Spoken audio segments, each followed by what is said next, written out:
G'day guys and welcome back to another video on the SuperCoach Swordplay channel. This one's a bit of a special one. It is our very first standalone Captain's Corner video on the Swordplay channel. This is something which we'll be looking to do weekly, combining the digital content which we put out on Third Man Up between Ross and myself, along with the great work which we do here at SuperCoach Swordplay. So we won't we won't sort of ramble on too much. But when we think about picking a captain, I just want to run through a couple of ground rules that Ross and I normally look for when picking a captain. Firstly, we look at recent form, whether that be against an opponent, recent form within the season, or recent form at a specific venue. We also tend to look at the ease of matchup data, so that's specifically inside midfielders against Richmond, halfbacks against West Coast. How do they go? That sort of thing. And we tend to get a good idea over a certain sample size, whether that be 5 games or 10 games. And then we sort of consider the more intangible side of things. Is a player likely to be tagged? Are they playing in a sort of a big game for them, like a meaningful game for them, whether it be a milestone game or a medal game? Has their team come off of a poor loss, for instance, Melbourne, or like Melbourne with Max Gawn as their captain? Typically, captains of the football club normally tend to play a bit better after a tough loss. So this week, we may be thinking about Patrick Cripps after the tough loss against Richmond, Zach Merritt after the tough loss against Hawthorn. So those kinds of factors. So when we think about all these factors put in together, that is how we, Ross and I, come up with our rankings every single week at the Third Man Up. So the full Captain's Corner will be released on Wednesday. But in this video, which we're filming on Tuesday, we're going to go through some of the major captaincy options, which we think are the best options this week, and then rank our top 3 VC options and our top 3 captaincy options, knowing that this week you have GWS and Gold Coast players, which you can freely use as your VC loop for this week. So Ross, do you just want to take us away with some of the overall data which we're looking at this week? What sort of stands out to you from the players that are the top captaincy options? Yeah, absolutely. As you say, we want to really sort of consider a combination of, their scoring history already this season, last 3 versus their opponent, the last 3 average at venue, and of course the DFS Australia ease of matchup, depending on their position. So, as you can see, we've got Nick Dacos, who performs really well at the MCG, where they do play the Bulldogs on Friday night. However, he has a pretty poor scoring history to start the season. You wouldn't take any of those sort of sub-ton scores for a VC or a captaincy option. And the Dogs are flagged as a very hard red matchup for inside midfielders. So, those are the kind of things you have to sort of weigh up when you're looking at making a captaincy selection.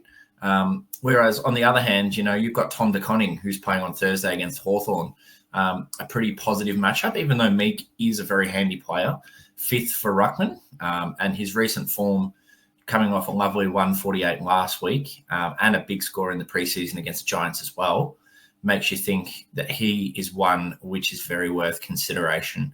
So those are just some of the factors that we really have to consider, I think. One that I'm sort of going to add on that you've said applies to a team, I think applies to players as well. And I'm sure some of you watching this may know where this might be going when it comes to some captaincy selections for Janath and myself this week. But a certain player who maybe had his colours lowered by a very, very, very prominent tagger in the game, in James Jordan, is one who we might possibly be expecting to bounce back this week. What do you reckon? I think Dia would be very happy to hear that. Video. Come on, Lockie. So Lockie Neal, I think, playing West Coast, they were the easiest matchup for both for inside midfielders in the last 10 games of last year. And so I think Lockie Neal and Josh Dunkley should be great VC or C options this week. And I really don't see a world where Lockie Neal isn't able to bounce back. Like, you may get attention at stoppages from a Jack Graham, but really around the ground, given Lockie sort of in a selfless way sort of gave up his own game on the weekend to allow Josh Dunkley, Will Ashcroft, Hugh McCluggage, that open space, I think this is a week we'll see him bounce back. And when we think about recent form against an opponent, 143, 142, 123 is last scores against West Coast. And I think he can continue that going into this week. One thing that I would like to add with what you said, Ross, about Nick Dacos, the tough matchup for inside mids against Western Bulldogs. It's important to consider there that some of the factors, because we're still going off of 2024 data, has changed to start 2025. So that means the lack of Marcus Bontempelli and the lack of Adam Treloar in particular. But that's just what we have to work with because we simply don't have enough of a sample size to start off this year. In terms of matchups, which we're probably looking to target, apart from the Brisbane mids against West Coast, another really good matchup that I think is quite good is the Adelaide midfielders against Essendon. I think that Adelaide can replicate the form we saw last week against St Kilda, now travelling to the MCG, where they have previously struggled. But someone like an Isaac Rankin or Jordan Dawson, I can see quite high. And at the same time, the Port Adelaide midfielders, although they're likely to attract the attention of Camden McIntosh, most likely as he did against Patrick Cripps, I can see that one of the Port Adelaide midfielders can get off the chain. It's just predicting which one is unlikely to attract the attention of McIntosh, who, whilst he is old, will still pay enough attention there. And then the North Melbourne game is one that's a bit interesting to consider, just given the fact that last year, when those two teams faced off, it was a very SuperCoach friendly matchup. All of our big guns went off, but now with Petrarch and Oliver in there, how does that affect the North Melbourne midfield? And vice versa, how did the Melbourne midfield play against a solid North Melbourne midfield? But we saw Ed Richards, what he did on the weekend against North Melbourne as well, and I think that could be a good matchup there. Rossco, I reckon we jump into our top picks. So we'll start off with the top 3 VC picks for the week. And it looks like we both have Tom De Koning at number 1. Yes, I think I'm willing to back him in again, even though, he's shown that he hasn't scored too well against Hawthorn the last 2 times he's played them. He has started this season really well. We know the data without Pitnet is really, really strong, and Pitnet's not going to be in the side again. 148 plus, he's averaging 156.7 in his last 3 of the G. Ridiculous. Which makes us think, bright lights. Even though I don't necessarily think Carlton might get the job done, I think Hawthorn might have your boys' number, Janath. Right. You are very true. Very true in that. But I think he obviously has the potential to go big again like this. And, if you get another 148 as your VC, even though I saw some people saying that Goign was going to get 200, he was going to beat it, you just have to lock them in. And, someone who has shown multiple times now, especially the last 3 at the G, that he can put up a score like a 146, 148 or even higher. I think we have to take him as a VC option in a round where there are some good ones, but I can see him particularly being the best again. But what's quite interesting then is that our second and third VC options differ. So you've got Zach Merritt and Ed Richards. I've got Nick Dacos and Isaac Rankin. And that sort of stems back to Dacos is another one of those players where you can't lower their colours for too long. And off the 5 matchups that he's had so far, so that being GWS, Port Adelaide, Bulldogs, and then to come Sydney, Carlton, Sydney, Brisbane, I think the Bulldogs and the Carlton matchups are the 2 which I can see him sort of pop off a big score. Last year, he scored 156, if you guys remember back to the Marcus Bontempelli, Nick Dacos VC debate on the Friday. And now, without the Bont there, it is really possible that Dacos can get off the chain. I don't really see an option in that Bulldogs midfield that can sort of slow him down. So that's why I've got him at 2. And then Isaac Rankin playing that pure midfield role. Yes, someone like a Will Day didn't perform quite well on the weekend, but if I was to hazard a guess, I think Rankin is the type of player that in an important game early in the season for Adelaide, as someone that sort of wants to be the best, I think this is a perfect game for him to take that next step as an elite midfield of the competition. So that's why I've got him there. It's a bit of a gut feel as well, which is also goes into picking a captain. Ross, what's your justification for Merritt and Richards at 2 and 3? Yeah, so I think I quite like Merritt to sort of have a bounce back game. He was a bit poor against Hawthorn last week, and I know he did spend a bit of time forward, but, he is a gun SuperCoach scorer, and he does not sort of stay down for long. I think last week was good. Get some forward minutes out of the way. Obviously, there is that concern it could happen again, but he has put up a big 136 in the past against the Crows. Full disclaimer to anyone watching out there, I probably will have my VC on Tom De Koning on Thursday night. So it's just a matter of finding another 2 in case you don't own him. And I think against the Crows midfield, while it might be tough, they are still a DFS strong matchup despite those additions of Peatling, maybe Rankin getting a bit more time in there. I can still see him putting in a really strong showing on the G and just sort of almost willing his team over the line. I think that's one of those games this weekend that could go 50-50 either way. And if we do get a close contested game where Essendon get their fair share of the points, I think Merritt will be right up there. And in terms of Ed Richards, I think this just comes down to the opportunity that he will receive in that midfield, with no Bont, no Treloar. I know his last 3 against Collingwood haven't exactly been ideal, but he's never really been that first or second option like we saw last weekend with the 119. He has put up a big score of 163 on the G as well, which is promising. And I'm not too sure if Harry Perryman would go to him, but I don't think Collingwood would necessarily put a hard tag on. I think maybe they'd be looking at a bit of defensive attention. Maybe Harry Perryman tries to give him a couple of cuddles, as you'd say, DR. But, I don't think that can stop him for too much. Ed Richards can always score really well around the ground, and he doesn't necessarily need contested ball to be a huge, huge scorer. So I think I'd take him for third if you didn't have De Koning or Merritt. Yeah.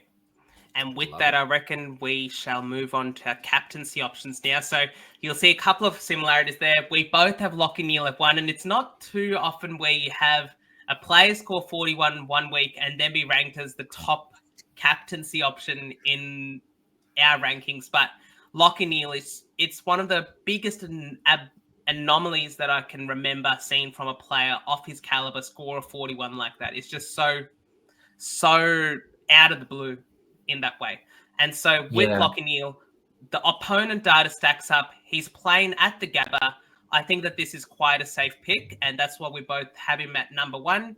We both also have Josh Dunkley's partner in crime in there. Now, Dunkley didn't score that well against West Coast last year. I remember owning him for that game, only 103, and that's where Lockie Neal can really put the gap on Josh Dunkley, even in a positive matchup, the 40-point upside between the two, simply due to the fact that Neal can stretch that ground when he is not tagged and he's free of opposition attention, which we sort of see coming this week. Really, there's no one in the Eagles midfield that can tag him as effectively as a James Jordan.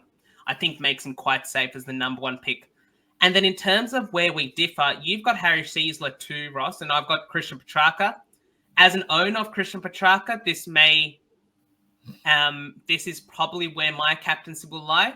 I think against North Melbourne, we saw what those attacking sort of midfielders can do against North Melbourne last week. And on top of that, we saw that Christian Petrarca was tagged by Toby Bedford for 98, and he still got on the scoreboard, kicking those 2 goals and having 20-odd touches. This week, I think that if he is free of opposition attention, which is what I expect him to be closer to that last 3 average versus opponent of 135 against North Melbourne. So that's where my number 3 sort of captaincy option lies there. And so at this point, I'm looking at a TDK into Christian Petrarca, VC into C, but that is also dependent on actually having a loop not playing, because I didn't start a loop and I don't have any Giants or Suns players. So this may be a Ben Patton or Elijah Sardis that have been dropped out altogether. Rossco? Yeah, look, I think that's a good point you make. I might be in the same boat actually in terms of the loop.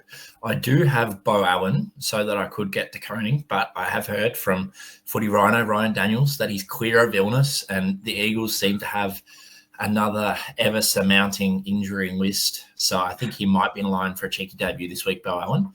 But in terms of Harry Sheasel, I think I'm sort of banking on upside. As you said, the game last year where these two sides played each other was a fairly high-scoring game. We can see Petrarca got a 125.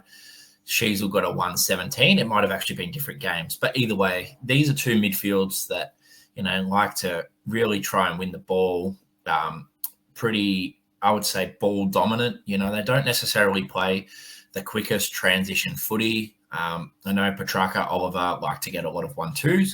And I just think Sheasel being the number 1 guy in there, maybe LDU as a bigger body would be more inclined to get some work put into him than Sheasel. I think Sheasel, also has that option of dropping off to half back, kicking a couple goals, playing off half forward like he did in the preseason against the Eagles. And just relying on upside. I know that 106 last week is definitely not one you'd want as your captaincy score. but we have seen him put up, 130s, 140 plus easily last season. And he's normally a pretty reliable scorer. So I'd be happy to take him, especially as one that I own as well, not owning Petrarca. So I think I'll take Sheasel too. Cool. And the last thing we sort of want to flag in terms of tag targets for this week, so the ones that we can sort of expect to come is James Jordan going to one of Caleb Sarong or Andy Brayshaw, is something that I would expect to see. And then also Camden McIntosh will probably go to one of the Port Adelaide midfielders, whether that be Rosie or Horne-Francis, but potentially McIntosh was used as a safety valve to stop Paddy Cripps in round 1 as well. So we never know. DR, you're in here. You've listened to our advice now. Come on then, give us your VC into C for round 2. Best spot in the house. Best spot in the house I've had for this video, let me tell you that. Now, I must admit that I hadn't really considered TDK, and it was all about matchups, man. I was looking at that juicy Port Adelaide Richmond matchup. So if I was a Connor Rosie owner, I'd be very, very tempted to put it on him. I was even thinking of putting it on Jason Horne-Francis. Now, the reason being, I feel like I can take a little bit of a risk because Chocky is such an obvious captain for me. So that's something I may consider. But if I was to take on your advice, you both had TDK as the number 1 VC option. So I think it'd be silly to deny that. And we both had Lachie Neale as the number 1 captain option. I think it'd be silly to deny that. So I'm pretty happy to go TDK into Neale. And if it's not TDK, I might have a go at the Horny Man as my VC. Sounds good, mate. Well, look, this is sort of our pilot episode with the Captain's Corner videos. We're looking forward to hearing what feedback you have, who you see as the top 3 or your top VC and your top C option, who you're looking to make a captain in both a VC and a C for round 2, 2025. Make sure to look out for the Third Man Up official Captaincy Corner drop coming at some point on Wednesday. But yes, please provide any feedback that you have regarding the format of this Captain's Corner. We're more than happy to change it up if there's any receptive feedback which we can take on. So there's a short, sharp video, which is very uncommon here on the SuperCoach Swordplay channel. But that's your Captain's Corner, round 2, 2025. Keen to hear how you go, and good luck for all your planning this week, especially with some corrective trades in this mix as well. Cheers, guys. All the best with your captains this week, guys.